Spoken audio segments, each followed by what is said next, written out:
नमस्कार दोस्तों, मेरा नाम तरुण स्वर्णकार है और आप सभी देखना शुरू कर चुके हैं हमारा YouTube channel Indian Ayurvedic doctor.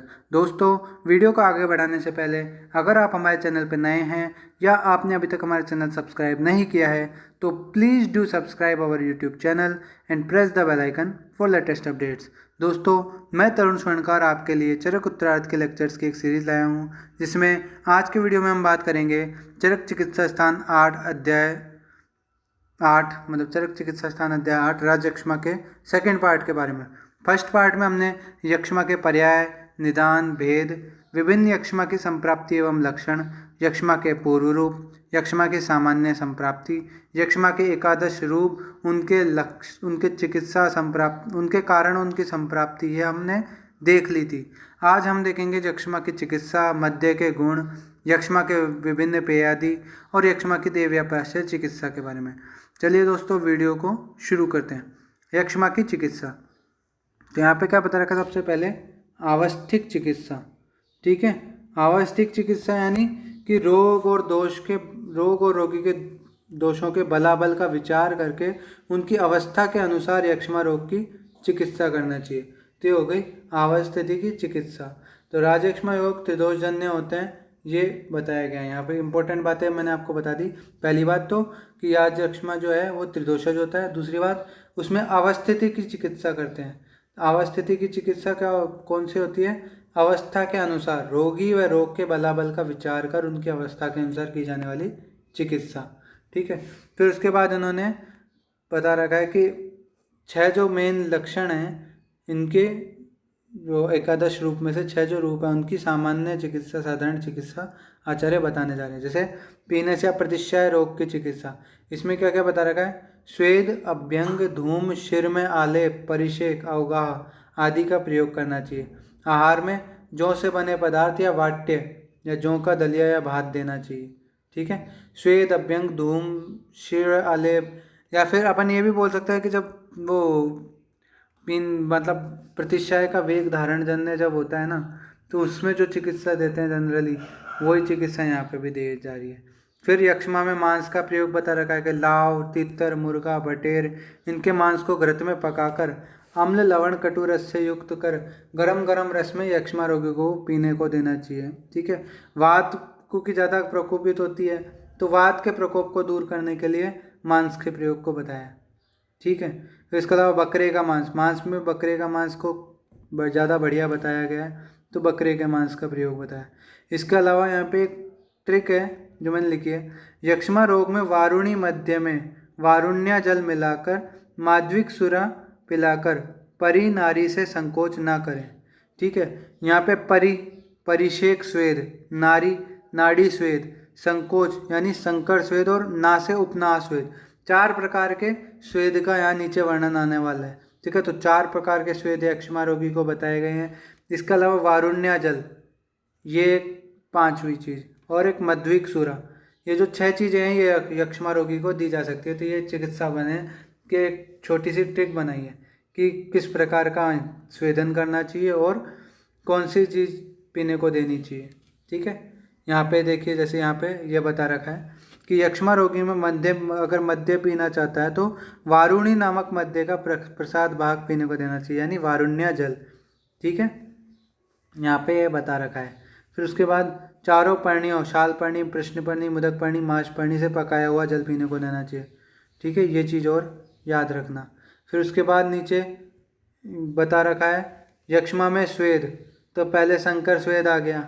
ठीक है, फिर आ गया परिषेक स्वेद, नाड़ी स्वेद।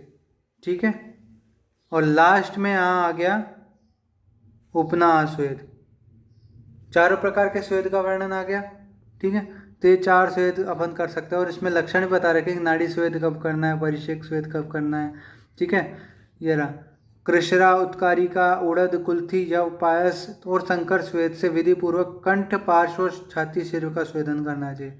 ठीक है, यहाँ पे ये बता रखा है।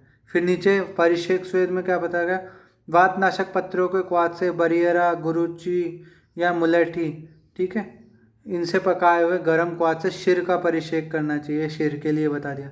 नाड़ी स्वेद क्या बता रखा है, बकरे के मस्तक, ठीक है, वत्स्य मत्स्य शिरो भीरवा, ये चीज़ याद रखना, को जल में उबाल कर और उसी गर्म जल के द्वारा कंठ, शिर, पार्श्व प्रदेश में नाड़ी स्वेद से स्वेदन कराना चाहिए, ठीक है। अथवा वातनाशक द्रव्यों से पकाए हुए गर्म दूध से नाड़ी स्वेद करना चाहिए, ये चीज़ें बता रखी है।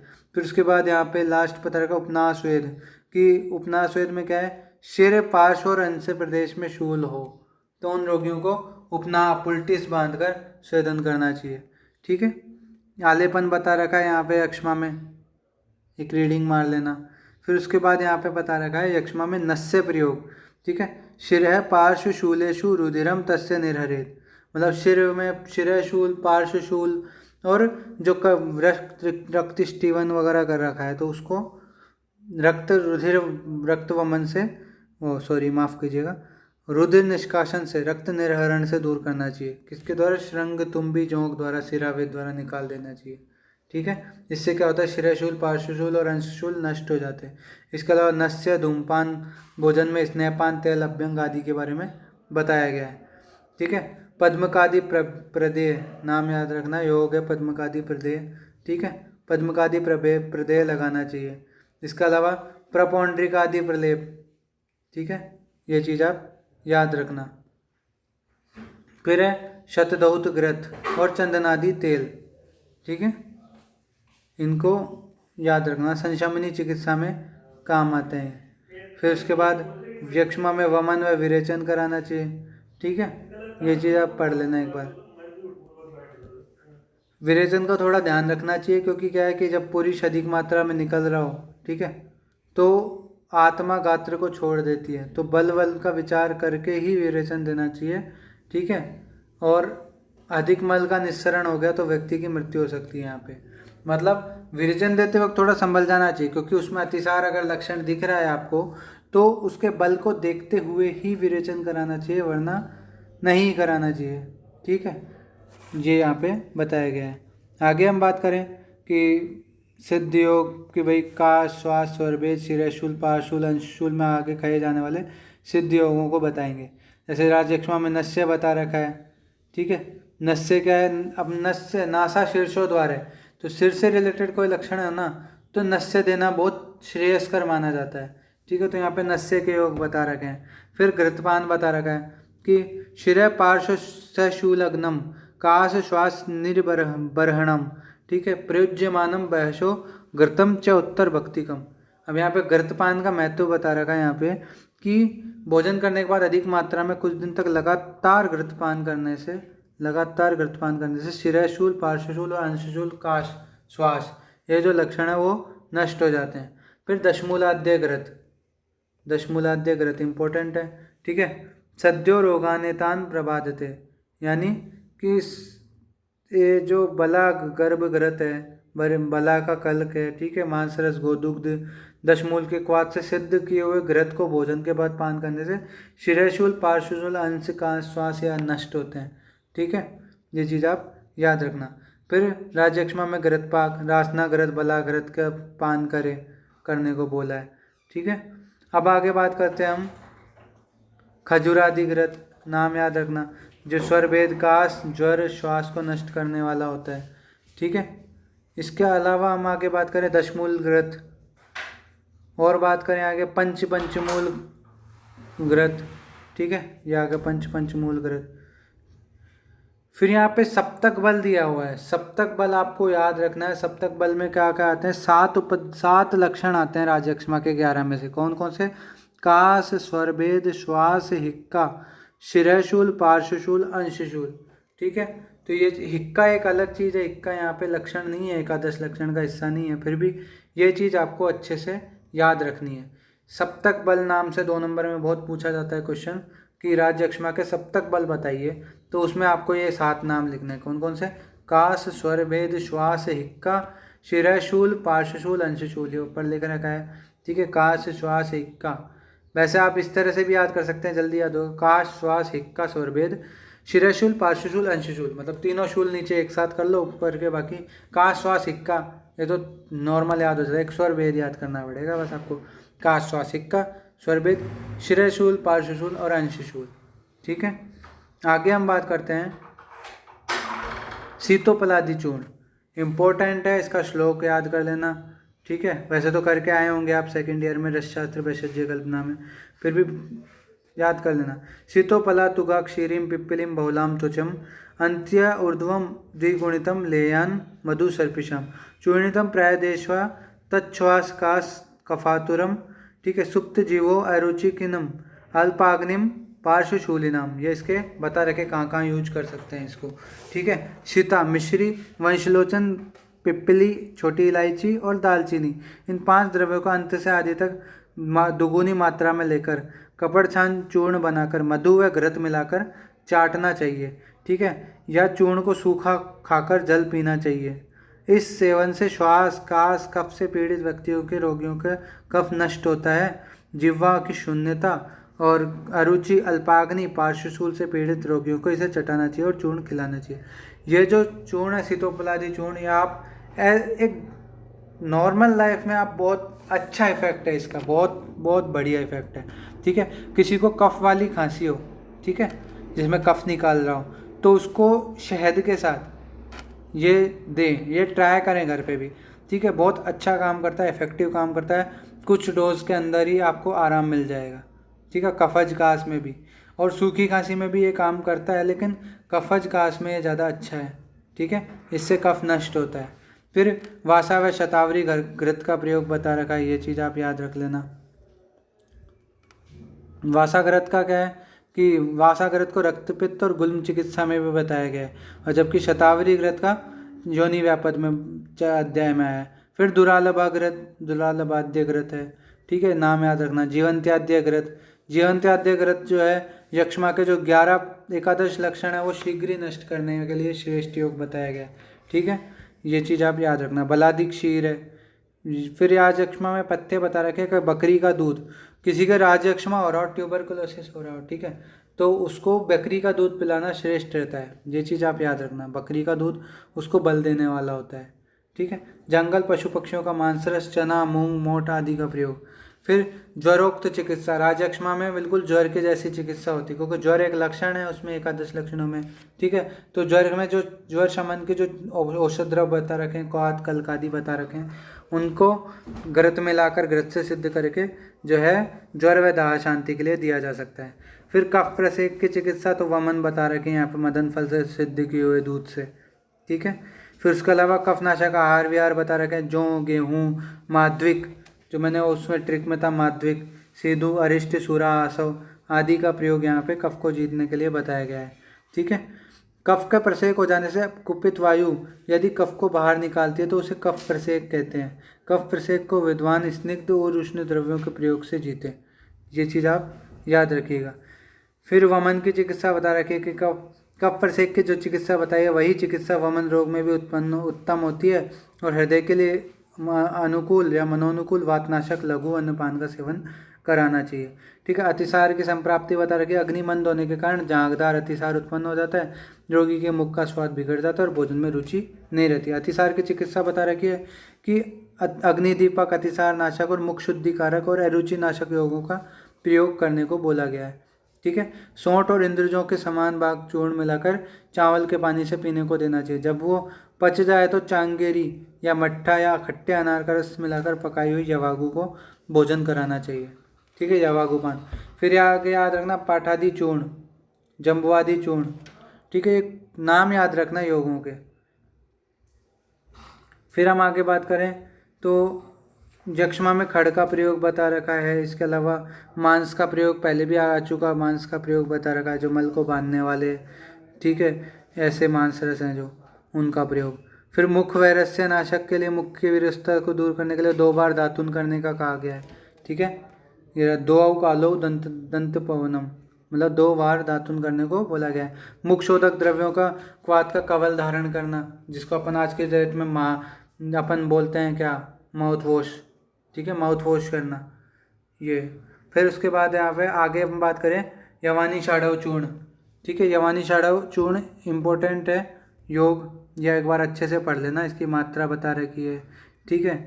फिर उसके बाद इसमें क्या क्या है इसके कंटेंट उनके एक बार देख लेना। किस काम आता है, काश स्वास्थ्य नाशक होता है, ग्रहणी व अर्श रोग को भी नष्ट करने वाला होता है, विबंध पार्श्वशूल हृदय प्लीहा रोगों में भी काम आता है, ठीक है। फिर आता है दूसरा इम्पोर्टेंट बढ़िया एक इम्पोर्टेंट योग जो है वो तालिशादी चूर्ण, ठीक है। तालिशादी चूर्ण की एक ट्रिक है यहाँ पे, क्या है, TMSP से बोल दे एला सीता, यानी तालिस, ठीक है, M से मरीच, ठीक है, S से सौंठ, P से पिप्पली। तो तालिस, मरीच, सौंठ और पिप्पल, 4 तो ये हो गए, ठीक है। फिर उसके बाद इलायची और सीता बाद में जोड़ते हैं, ये चीज़ आप याद रखना। तो 5 कंटेंट है इसमें भी, पहले मेन तो कौन कौन से, तालिस, मरीच, S से सौंठ और P से पिप्पली और वोल से वंशलोचन, ठीक है। फिर इसमें बाद में एला और सीता जोड़ा जाता है, ठीक है। ये चीज़ आप याद रखना। तालिशादी जो चूर्ण है ये भी कास के लिए बहुत अच्छा काम करता है, वात का अनुलोमन करने वाला होता है, ठीक है। ये चीज़ आप याद रखना। फिर हम बात करते हैं कि विभिन्न मांसों का प्रयोग बता रहेगा। कुल मिला के क्या होता है, जो मांस होता है वो अपन पढ़ भी चुके हैं चरक सूत्र स्थान 25 में, कि मांस जो होता है वो अच्छा बल्य होता है, जैसे कुक्कुट मांस है वो अच्छा बल्य होता है। तो ऐसे ही है कि जो मांस होता है वो बहुत जल्दी बल देने वाला होता है, इसलिए यहाँ पे जगह जगह मांस का प्रयोग बताया गया है, ठीक है। आगे आएगी अब ये जुगुप्सा चिकित्सा, इसमें भी यही है कि कोई भाई वेजिटेरियन है, प्योर वेजिटेरियन, वो मांस ग्रहण नहीं कर सकता, वो मांस देखते ही उल्टी कर देता है। तो ऐसे इंसान को गुप्त रूप में, यानी किसी उसके जो खाने में मिला के कैसे करके उसको मांस सेवन कराना चाहिए, यही यहाँ पे बताया। अगर आप नहीं कराएंगे मांस सेवन तो व्यक्ति की मृत्यु हो सकती है, ठीक है। तो उसको बचाना है अपने प्रिय को, तो फिर आपको कैसे भी करके उसको खिलाना तो पड़ेगा। जैसे जिन मांसों में जो व्यक्ति कभी नहीं खाया हो, या फिर जिन्हें मांसों को खाने का अभ्यास नहीं होता है, वह मांस सेवी के लिए अनिष्ट हो, अप्रिय हो, ठीक है, लाभ की दृष्टि से उसका प्रयोग करना आवश्यक है। तो इस धोखे से सुखपूर्वक उन अप्रिय मांस को दिया जा सकता है, ठीक है। यदि रोगी को यह जान जाए कि अमुक घृणित पशु पक्षी का मांस है तो वह मांस खाएगा ही नहीं, और खा भी जाएगा तो उसे वमन हो जाएगा। इसलिए उपयुक्त मांस खाने वाले पशु पक्षी का अन्य खाद्य या प्रिय पशु पक्षियों का नाम बताकर धोखे से खाने को देना चाहिए, ठीक है। उत्तम मांस कौन कौन से बता रखे, मोर, तितर, हंस, सुअर, ऊँट, गधा, गो, भैंस का मांस जो है वो मांस को बढ़ाने में उत्तम होते हैं, ठीक है। ये बताए गए हैं, इस प्रकार के मांस का आप सेवन कर सकते हैं। तो जुगुप्सा चिकित्सा याद रखना, जुगुप्सा चिकित्सा का वर्णन याजक्षमा में का है। जुगुप्सा मतलब जो गुप्त रूप से जिसमें औषध के रूप में मांस को खिलाया गया है, ठीक है। मांस ही नहीं, कोई भी चीज औषध है, कोई भी चीज़ है जो वो रोगी को बिल्कुल पसंद नहीं है, वो खाते ही उल्टी कर देता है, तो लेकिन उसको देना जरूरी है ठीक करने के लिए। तो ऐसे में जो धोखे से या फिर बिना उसको बताए, ठीक है, अपन जो खिलाते पिलाते हैं उससे वो ठीक होता है, तो उसको जुगुप्सा चिकित्सा बोला गया है। यहाँ पे ये चीज़ आप याद रखना। फिर उसके बाद मद्य का प्रयोग बता रखा है कि माध्विक नामक मद्य का सेवन करना चाहिए, जो मैं आपको पहले बता चुका हूँ, ठीक है। माध्विक नामक मद्य का सेवन करना चाहिए। फिर मद्य के गुण, ये चीज़ आप इम्पोर्टेंट है, MTR लगा लो दोस्तों, 2 नंबर में पूछ ली जाती है, तो ये चीज़ आप याद रखना। मद्य तीक्ष्ण, उष्ण, विशद व सूक्ष्म गुण वाला होता है, इसलिए स्रोतसों के मुख को खोलकर, मतलब मथकर शीघ्र ही खोल देता है, और स्रोतसों का मुख खुल जाने पर ये सातों धातुएं पुष्ट होने लगती है, और धातुओं की पुष्टि हो जाने से शीघ्र ही यक्ष्मा शांत हो जाता है। अब यहाँ पे मद्य सेवन बोला, इसका मतलब ये नहीं है कि अति मद्य सेवन करें, अति मद्य सेवन भी हानि करती है, उससे मदात्य रोग हो सकता है, ठीक है। इसलिए अति मद्य सेवन नहीं करना, मद्य की जितनी आवश्यकता हो सिर्फ उतना मद्य सेवन यहाँ पे करना चाहिए, ठीक है। फिर पंचकोलादि घृत, रासना घृत इम्पोर्टेंट योग है, नाम याद रखना। फिर उसके बाद बहिस्पर्शन विषयक विधि, अवगाहन बता रखा है, यक्ष्मा में मर्दन बता रखा है, उत्सादन के लिए अनेक औषधियाँ बता रखी है, उत्सादन यानी उबटन लगाना, ठीक है। यक्ष्मा में स्नेहार्थ जल बता रखा है, कि जीवनीय गण के द्रव्यों से सिद्ध सरसों मिलाकर जो जल तैयार करते हैं उसमें उसको मतलब नहलाना चाहिए, उससे परिषेक करना चाहिए। ठीक है, यहाँ पे फिर रोगराज वर्ड आया है यहाँ पे। ठीक है, चरक ने रोगराज बोला है यक्ष्मा को। फिर दैवव्यापाश्रय चिकित्सा बता रखी है। दैवव्यापाश्रय चिकित्सा क्या बता रखा है? प्राचीन काल में यज्ञ करने से राजयक्ष्मा जीता गया था। ठीक है, वेद में बताया गया यज्ञ को राजयक्ष्मा से पीड़ित आरोग्य की कामना करनी चाहिए। इसके अलावा एक है राजयक्ष्मा में रुद्र पूजा भी बताई गई है। ठीक है, तो उसका भी आप ध्यान रखना यहाँ पे। अब यहाँ पे एक चीज़ और है, मैं आपको बता दूँ कि मैंने ट्रिक बनाई थी योग याद करने की। तो कुछ इंपॉर्टेंट योग याद करने की ट्रिक इस प्रकार है कि सीता का पंच यवानी को जीवन का बल सीता का पंच यवानी को जीवन तथा बल का रस देने में दुर्लभ है। सीता यानी सी से शीतोपलादी, ता से तालिसादी, पंचमूल घृत, यवानी। अब यहाँ से पंच से आप दो चीज़ें ले सकते हो, पंचमूल घृत और पंचकोलादि। मैंने लिखा नहीं, पर आप लिख सकते हो पंचकोलादि घृत। ठीक है, पंचकोलादि, पंचमूल घृत और पंचकोलादि घृत, पंच से। फिर यवानी से यवानी शाढ़व चूर्ण। ठीक है, यवानी शाढ़व चूर्ण। फिर जीवन से जीवंत्यादि घृत, बला से बलादि क्षीर, रस से रासना घृत। ठीक है, देने से दशमूल घृत या दशमूलाद्य घृत। ठीक है, फिर उसके बाद दुर्लभ से दुरालभा घृत। ये चीज़ आप याद रखना। ट्रिक्स आपको समझ में आई गई होंगी। 10 योगों की ट्रिक है ये, तो आप याद रखना। सीता का पंच यवानी को जीवन तथा बल का रस देने में दुर्लभ है। तो यहाँ से सी से शीतोपलादी, ता से तालिसादी, पंच से पंचमूल घृत या पंचकोलादि घृत, यवानी से यवानी शाढ़व चूर्ण, जीवन से जीवंत्यादि घृत, बल से बलादि क्षीर, रस से रासना घृत, देने में दशमूल घृत और दुर्लभ से दुरालभाद्य घृत। ठीक है, इस प्रकार हमारा आज राजयक्ष्मा टॉपिक पूरा हुआ। नेक्स्ट वीडियो में हम उन्माद के बारे में बात करेंगे। आई होप आप सभी को समझ में आ रहा है। कमेंट जरूर करें कि आपको कैसा लगा। ठीक है, कोई डाउट हो तो कमेंट बॉक्स में ज़रूर पूछें, ताकि हम आपको प्रॉपर गाइड कर सकें। और हम भी हमारे जो भी सजेशन हो आपको वीडियो से रिलेटेड वो ज़रूर दें, ताकि हम इम्प्रूवमेंट करें और अच्छे से अच्छा कंटेंट आपको देने की कोशिश करें। ठीक है, तो दोस्तों बस अगले वीडियो में मिलते हैं हम। तब तक के लिए बाय बाय।